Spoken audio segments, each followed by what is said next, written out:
Hi, and welcome to another edition of Mike Finds Things, where I go out and find cool records out in the wild. We've got kind of a combined video this time since I haven't found anything the last couple weeks. Fortunately, I had a couple weeks of videos in the can for you, so I was able to take care of having those up and leaving them going. So there would be content on the channel. July 4th weekend was dismal. There were no sales, and the weekend after that, there was really hardly anything.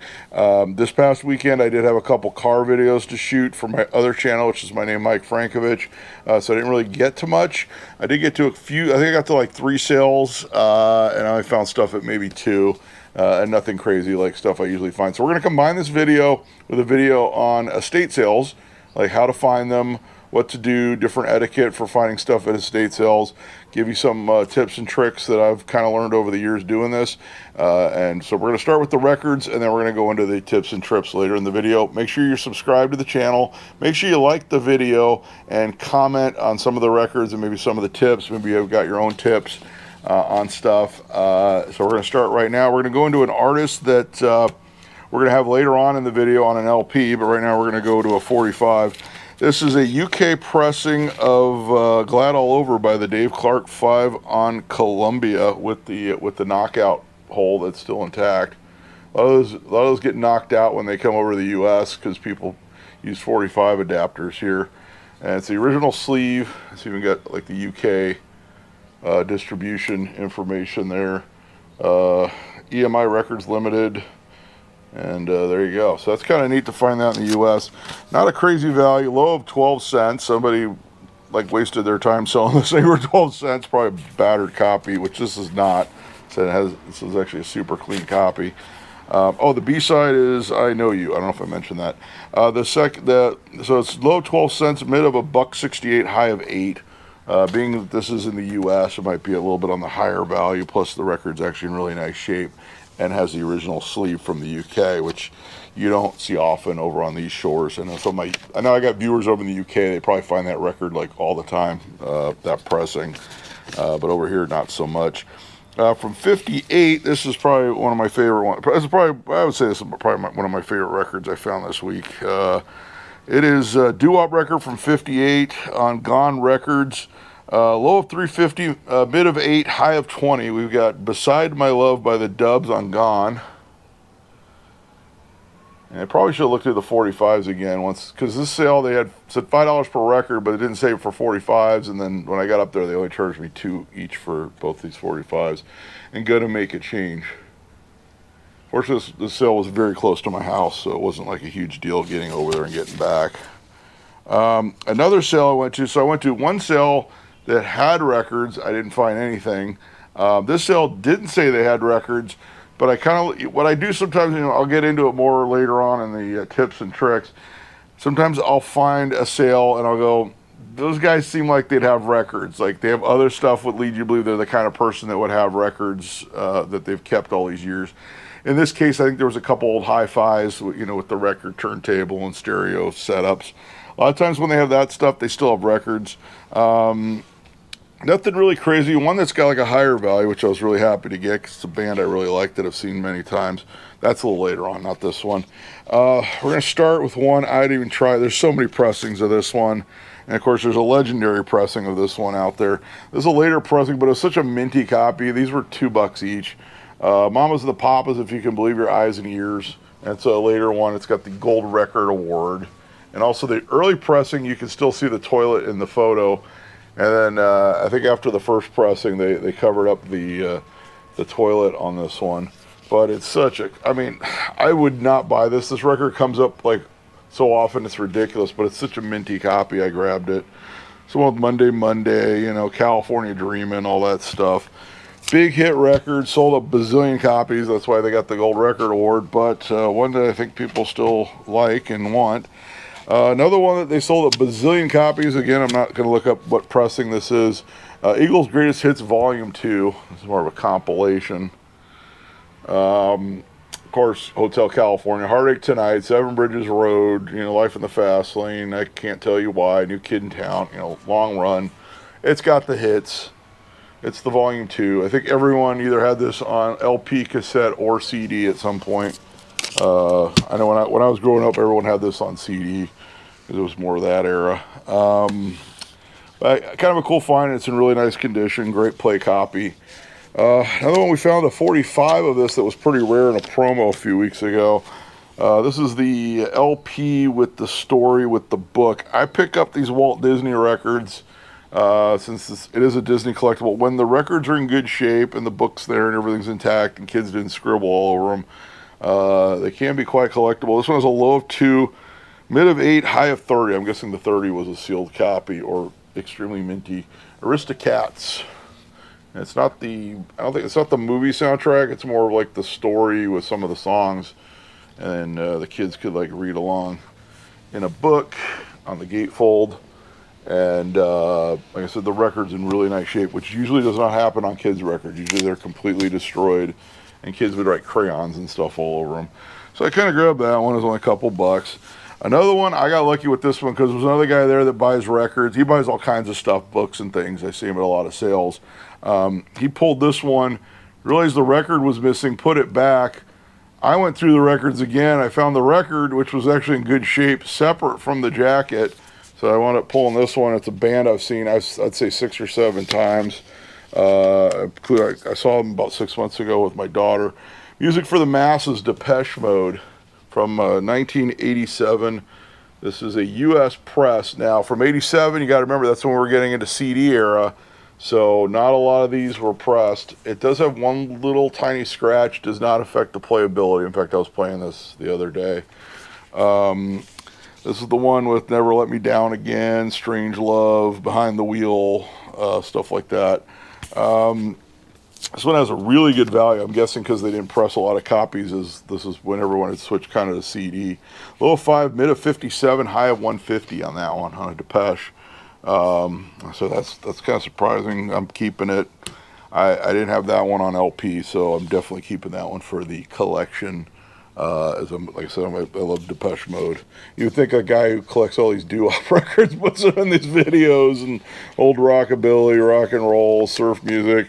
But I like Depeche Mode, so it's a free country. We can do what we want, right? We got another one here, another kids record on Disneyland from 1973. Low of 2, mid of 4, high of 95. 95, it must have been sealed. Definitely if you're a Gen Xer like me, you remember this. Songs from the Electric Company TV show, including the theme song on Disneyland record. And it's kind of cool because it looks like a TV. So anybody remembers watching the Electric Company when they were a kid? I just grabbed it because I don't think I've ever seen it in this good a condition. So why not? This is the last one I believe I got at that sale. This was the other one. And that's one sale, and I think I'm going to talk about this later in the tips. They remember me. I go to a lot of their sales. I also bought a lot of DVDs from them. I bought way more DVDs. I just got my DVD player out and hooked it up again. So I picked up every episode of I Dream a Genie, and they were all sealed. Like it's like the whole set of I Dream a Genie. I think I got Hawaii Five-0, a couple other TV shows. Here's a 61 Exotica record, not a high value. It's the stereo version. Low of 50 cents, mid of 6, high of 16. Arthur Lyman, it's one of the more common artists for Exotica, but it was in good shape, so I snagged it. And it's about high fidelity on the gatefold, so it's got kind of an interesting, it has nothing to do with the record. It's more about how high fidelity works on the gatefold. And I said, Arthur Lyman, Yellowbird for your Exotica space age pop bachelor pad needs. I put that one in for my daughter. She's like, my daughter's like, take it off, so I did. But now we're going to a few records I found. There's that favorite thrift store I always mention that I do find stuff at, which is weird because most thrift stores you don't find anything at anymore. And I was there. This is a couple different trips. One of the trips was, I think I mixed these up. But one of the trips they put out records while I was there, which happened like a while back when I found those Taiwanese bootleg, like the Vanilla Fudge and the Junior Walker. Same thrift store. They put out some records while I was there, so I was able to snag some good stuff. Because sometimes you're there and they put stuff out and it's all junk. But here we go. We're going to start with this 74 compilation. So many pressings of this because it sold a bazillion copies that I couldn't possibly nail it down. But it's in good shape. 2 LP set, Beach Boys, Endless Summer. And this was like a big seller. They basically repackaged a bunch of their songs from the 60s. I had this on CD like in the 80s. myself. With the gatefold 2 LP set. And then that one did so well that a year later they came out with this compilation, Beach Boys Spirit of America, in 75. Same thing, they sold a bazillion copies of this. I'm not going to sit here and try to figure out which pressing it is. There's probably a billion different pressings of this. Same thing, has a giant gatefold 2 LP set of the Beach Boys. Of course, the Beach Boys are kind of, I don't know if they're hot right now, but you know, they have the documentary on Disney Plus right now. Here's one. It is a Holland pressing of a like garage pop album from, not album, it's a maxi single from '84. Like I said, Preston Holland. The flesh tones with American beat. Low of 5, mid of 7, high of 16. The record's in really nice shape, but the jackets took a little bit of damage there. But grab that one. This thrift store, I should say, sells their LPs for $1, so which is kind of rare these days. I know Goodwill locally is at like $4 or $5 now, and Salvation Army is like $3 now. And if they've actually heard of the person, they'll put it at $6, because like it seems like every time I find something that's actually interesting, there they want $6 for it, and it's not a $6 record. Another one, this is one where I always say on Discogs, you got to watch it, because on Discogs it said this was a psych album. It was definitely not a psych album. Low of $1, mid of 7, high of 16, from 67. It is Whistling Jack Smith. It's kind of like a folky music, but with like whistling. So, and I guess Iowa's Kaiser Bill's Batman was like a big hit in the UK. Maybe not so much here in the US, but this is the album. And there's like a whole story to this guy. The guy on the album isn't even the guy whistling, and he was the guy that was like on TV on like whatever, Top of the Pops or whatever, whistling. But it was a different guy. It was like a session musician that was whistling on the track. And this guy actually got like all the royalties for it, even though he didn't actually perform on this. I was reading all the stuff online about it. It's a really interesting story if you like delve into it. But it was just something like session musicians put together. It became a hit, and they're like, oh, we better get a good-looking guy. So I guess the guy was like an actor and model or something. And they got him to be like the face of Whistling Jack, even though there wasn't actually a Whistling Jack. But that's the full album. You can listen to a full album of folk music whistling. It's, like I said, in the UK, it was apparently very popular. Sure, I'm going to have UK viewers chiming in like, oh, yeah, that was like, you know, what. So, I don't know. I don't remember hearing that one on Oldies Radio myself. Here's one I do remember hearing on Oldies Radio back in the day. It's from 1969. It is a later pressing of this one. It's not like an early pressing.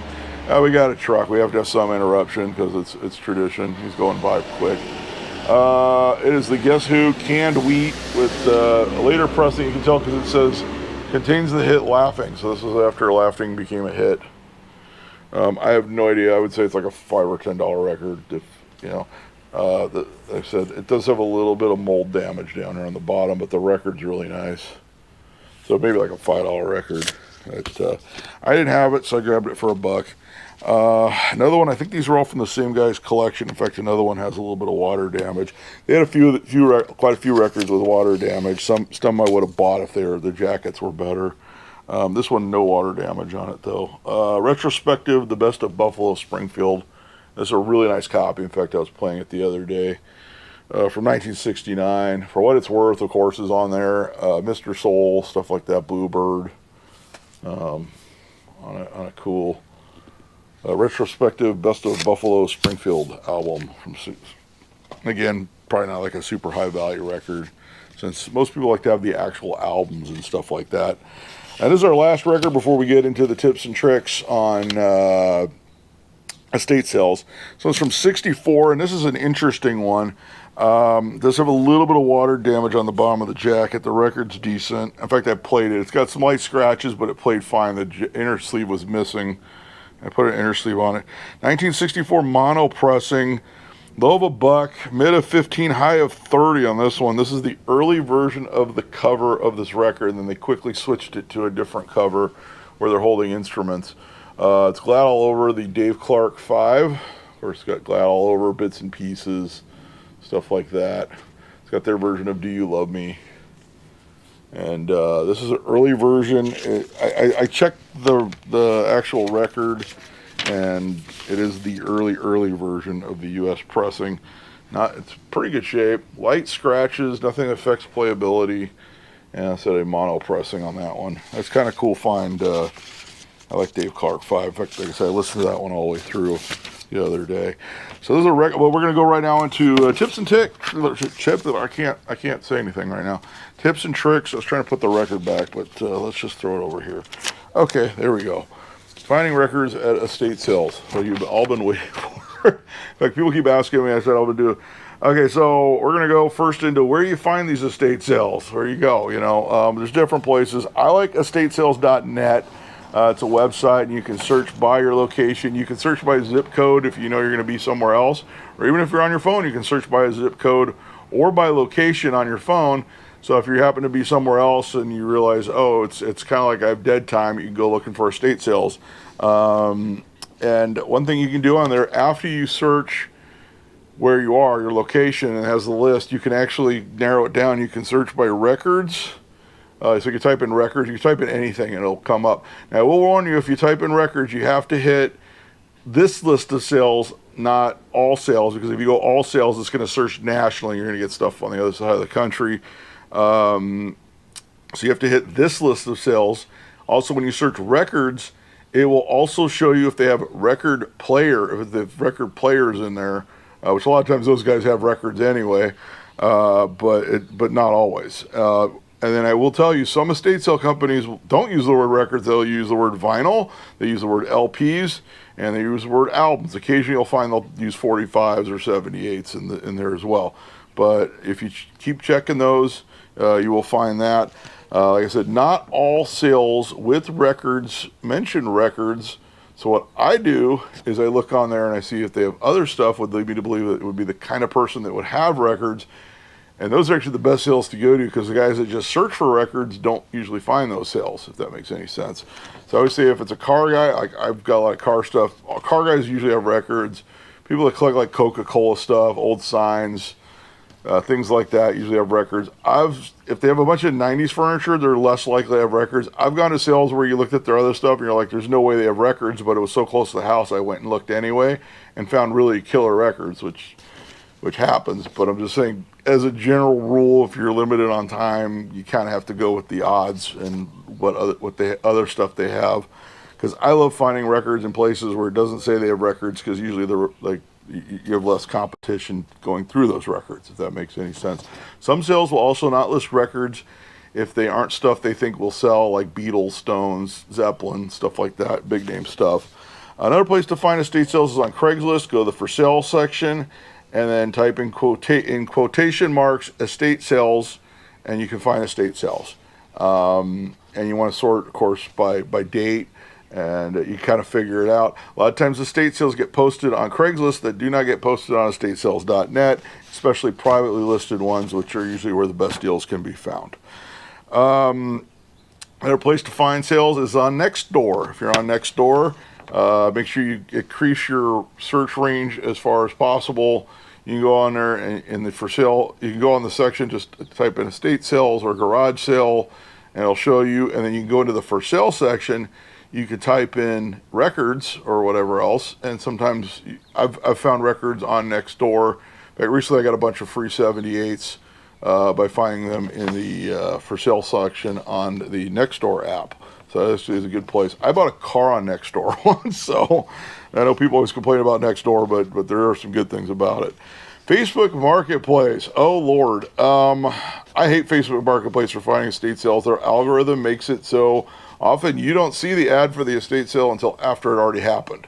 So I would use it. If you see an estate sale and it's near your house and it's on there, look at it. But most of the time it's like 2 weeks later, I'm like, oh, I would have gone to that. So it's literally like the worst place to post an estate sale because of their stupid algorithm on the marketplace side. You can search by for estate sales.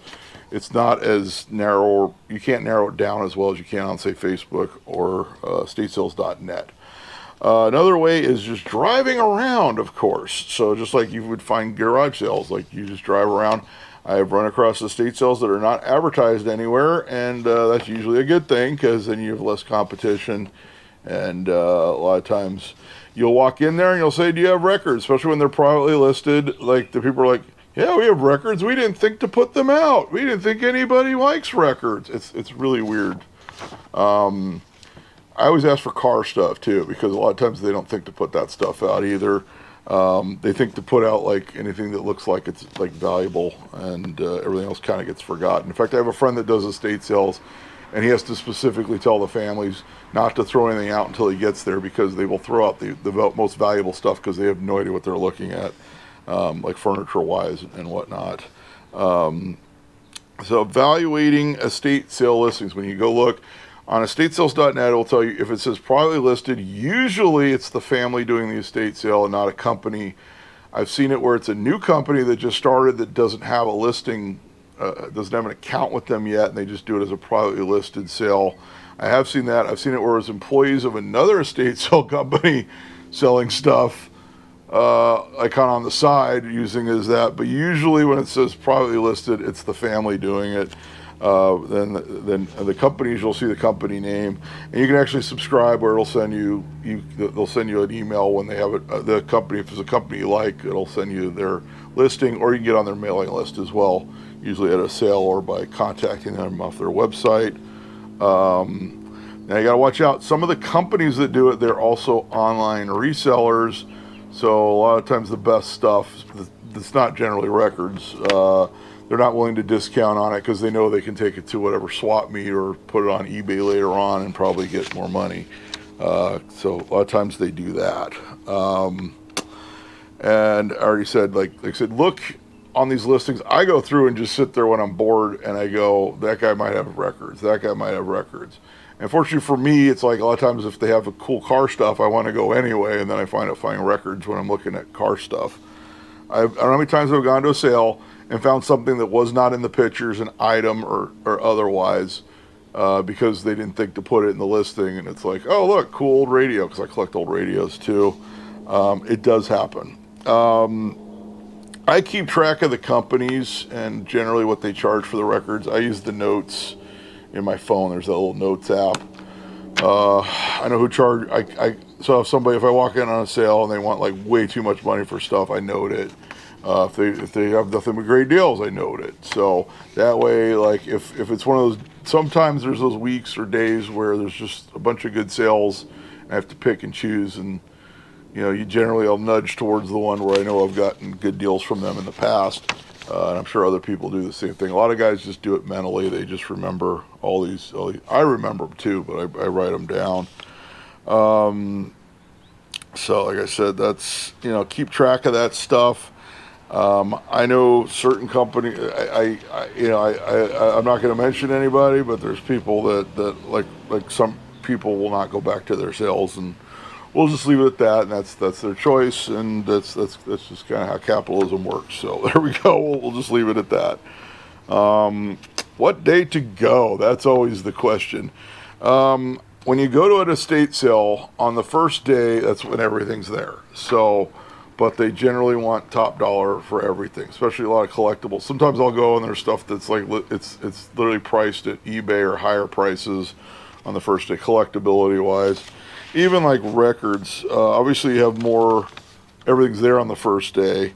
Most companies, they'll do like a 2 or 3 day sale the second or third day. I've seen 4 and 5 day sales even, and they'll usually just drop the price incrementally on the days. It really depends on how much stuff they have. If the house is like crammed full and the garage is crammed full, they'll do like a 4 or 5 day sale sometimes, and they will just gradually decrease the prices until most of the stuff's gone. There's certain ones I like to go like the second to last day or last day sometimes, because it's also mellower. I get claustrophobic around a lot of people. Like I said, the selection's usually worse. Since I collect a lot of weird stuff, doo-wop 78s and stuff, a lot of times it's like that stuff doesn't get pulled because people aren't really looking for that stuff as much at these sales, and it's a good day to go in there and pick it up. I've gone in and it was last day or second to last day, and they said, oh, we'll work you a deal for all of them. I've gone on the last day and they said, just take everything because we don't want to deal with these big heavy shellac 78s. Usually they're not the best 78s. They're ones nobody really wants, but I have gotten free 78s. I will say I've never gotten anything valuable for free on 78. I can honestly say that. It's usually Bing Crosby's. It's just take them away and I just grab them. Unfortunately, I got a corner of my garage where I got worthless 78s because of this, which is not good. But it's better than, I guess, it going in the trash. Let's see here. I don't like the ones where they individually price records. Now, really, some will go through and they'll find artists they know will sell, like Beatles and stuff like that, and they'll put it as a certain price and they'll put it next to the register, or they'll put a higher price on it. I usually don't like, but then like the stuff they don't know what it is, they just price it for whatever, buy it, a generic price. And those are usually the ones that I wind up picking up because it's generally stuff that they don't know what it is, and maybe a lot of other people don't know what it is, which is usually a good thing. Some do a blow. Okay, some sales companies. In fact, there's a guy I know who goes to a lot of sales, and then he started his own company. This guy, he gets really good at states. I don't know. He just does it. He does like a 1 day sale, but he puts everything out at like a really good price. Everyone knows he puts out everything at a good price. And you know what? Those houses get cleaned out. So that's how he does it. In fact, people start like signing up. People line up boxes out front of wherever he does his sales the night before. And if you go there a few hours early, people are already lined up to get in because they know that he's pretty consistent in giving good deals on stuff. And there's meat on the bone for the resellers and whatnot. Everyone's different. So this guy does a 1 day blowout sale. I've seen other companies that just do 1 day blowout sales. They don't want to deal with it. And then, like I said, that guy I've gotten free stuff from, like 78s. A lot of times they'll do another day, or they'll just post on Craigslist, hey, free stuff day, and then just to clear it out, because they usually, a lot of times the deal with the estate sale companies is they have to clear out the house at the end of it, and they work a deal with that. And one way to do that is to just, the stuff that will not sell, just give it away. It does happen. I will also say with estate sale companies, first of all, be cool with these guys. Like, they will remember you. Okay, so, and you're more likely, especially if it's not the first day, to get like a little bit of a discount if they remember you and they remember you've bought something in the past, especially if it's a large item. There's one lady works for a local sale, always remembers me because I bought a scooter from them. Actually, I waited till the last day, went in, and then worked a deal with them because they wanted too much for it the first day. And I used to be in the scooter business, so I knew it was too much money, and wound up picking up a scooter that way. She always remembers that I bought the scooter, hauled it out of there, and it wasn't a problem. So I would say, don't be a problem. Just go in there, and if just be cool. Like anything in life, be cool. Sign-ups. I don't know. I'm in LA, so generally they do sign-ups for these sales. Not every company does it. They all do it differently. If you look on the listing on estatesales.net, it'll actually say how they do their sign-ups or lists or lines. A lot of them do a list. Some of them do an online list where you sign up online for a spot. Some do appointments, where you have to make an appointment to go through because they don't want a bunch of people in the house at the same time, especially if there's a lot of expensive, fragile stuff. Some of them just do a line. They say, everyone line up. Now, a lot of them don't like to do that because, like, especially in some of these neighborhoods, they don't want a bunch of people just, like, hanging out, waiting for this thing to start. So sometimes they really want to do the list. Sometimes they'll put the list out the night before. Sometimes they'll put it out that morning at 6. And sometimes there's a line of people waiting to put their name on the list. And you also get to know, when you look at the stuff in the sale, what other stuff there is, even the stuff you're not interested in. You generally get a feel for which sales are going to have a lot of people and which ones are not. I will say, if there's a lot of 90s furniture, they're not going to get a lot of people. If there's like a lot of there's like comic books and video games and records and action figures and stuff like that, they're going to get a lot of people. And like a lot of pop culture stuff gets a lot of people. There's also a lot of people that do VHS and DVD, and those guys get there early as well. But the video game guys get there the earliest. Those guys, they smell some video games. They're there early, man. They like those old NES cartridges and whatnot. Going to the sales, I would say, even if you're signed up, get there a little early.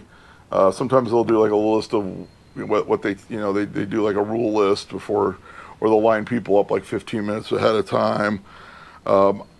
The estate sale companies generally will not let people in early before the time that the sale says it starts.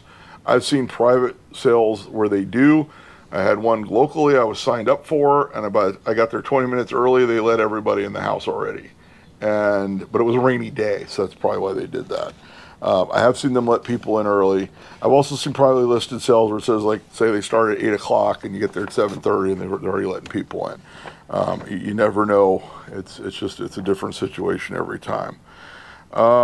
Be nice to other buyers and the companies. Like, that's big. Just like, you're going to run into the same people sale after sale after sale if you're in this area, same area. Especially other record people if you're doing records. And you generally get to know what different people like. Sometimes there's people that are resellers. Sometimes you can swap if you find something that he wants. You find, and so, like, be cool with everybody. I mean, there's guys who text each other. Oh, yeah, I found this. You might like this. It's good to network that way. Be cool with the companies. Like I said, you're going to run into these same people numerous times. I don't film I know a lot of these guys, I've seen these guys do estate sales and stuff and yard sales, and they're filming. I don't do it. I'm not even going to ask permission to film because it's somebody's house, and that's why I just show you what I found. That's one thing I do. I think a lot of these guys that film at people's houses, they don't even ask, they just do it. In fact, I think I saw one time where a guy, he got banned from an estate sale company because he was doing that. So don't do that either. Just, some will discount if you're buying a bunch of items. So you're buying in bulk, just like anything. Sometimes they'll discount. Not always, but sometimes they will. And like I said, sometimes if they know you've bought other stuff before, they'll discount. And I will say, as someone who's bought actually technically 3 estate sale jukeboxes, if you're buying something big and you've got a way to move it, and they know it's like a broken jukebox that's like not exactly the easiest thing to get fixed because the jukebox guys are generally have a waiting list, they're willing to deal. So, because they're like, oh, you're going to get this big heavy thing that doesn't work out of my way? Great. Same thing with cars sometimes. If it's like cars, whenever I buy a car, I bought one running car at a estate sale, and it's my Suburban, which ironically is sitting right there. And that one still needed a battery. But if the car is non-running or needs work, and they knew that one needed some work, but it was drivable, I did drive it home, they will deal on it.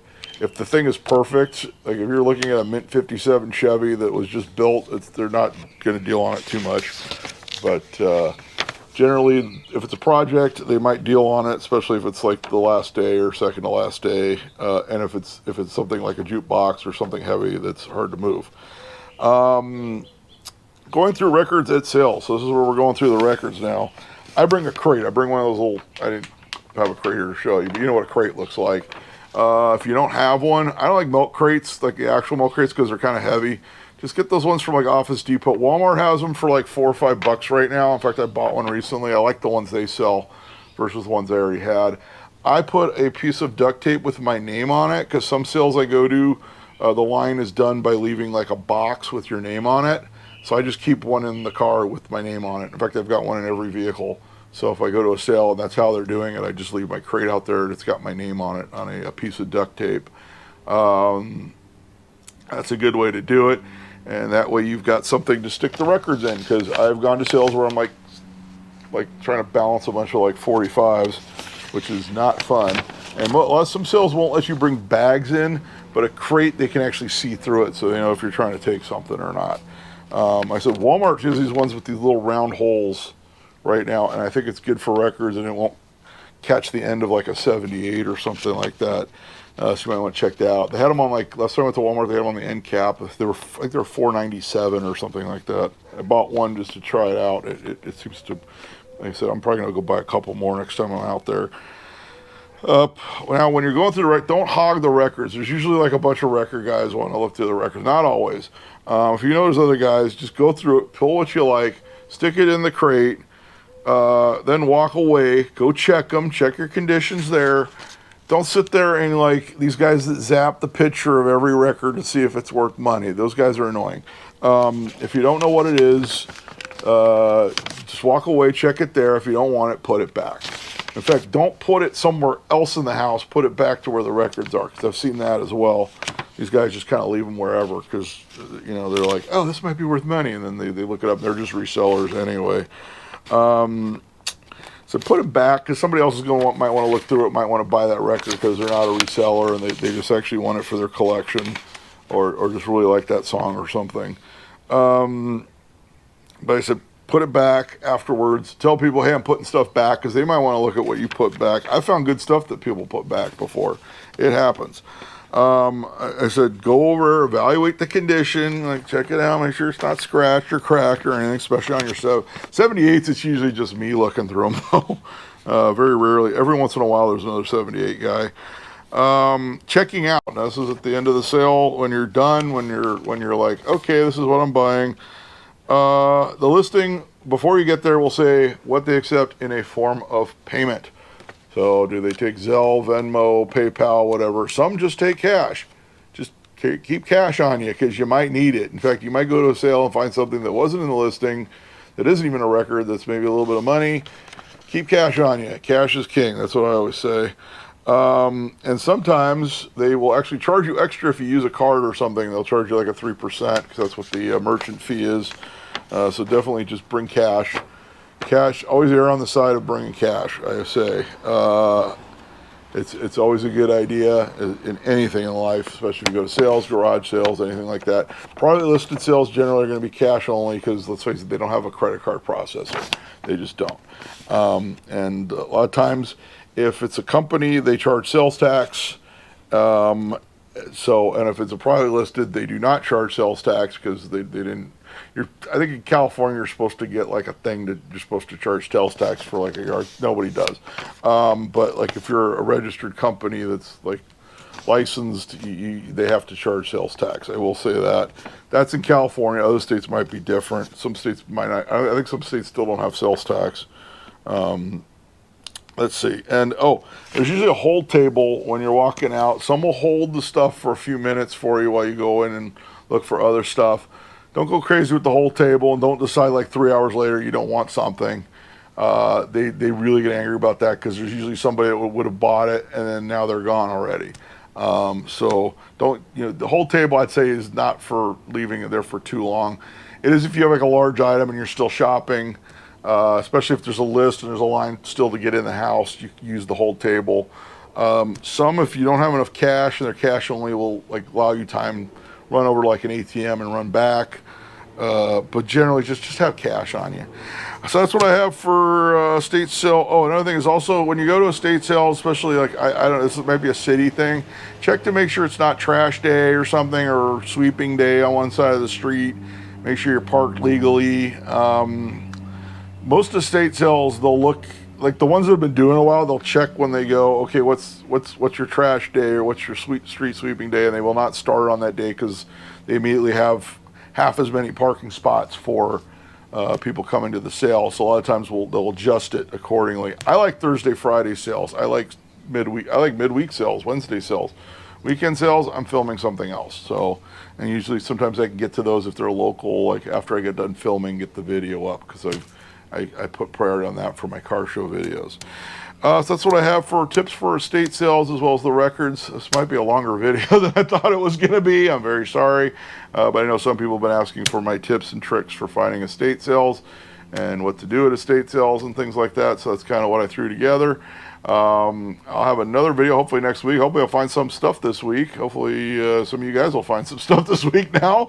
And make sure you like the video, subscribe to the channel, leave some comments, and until next time, I'll be seeing you.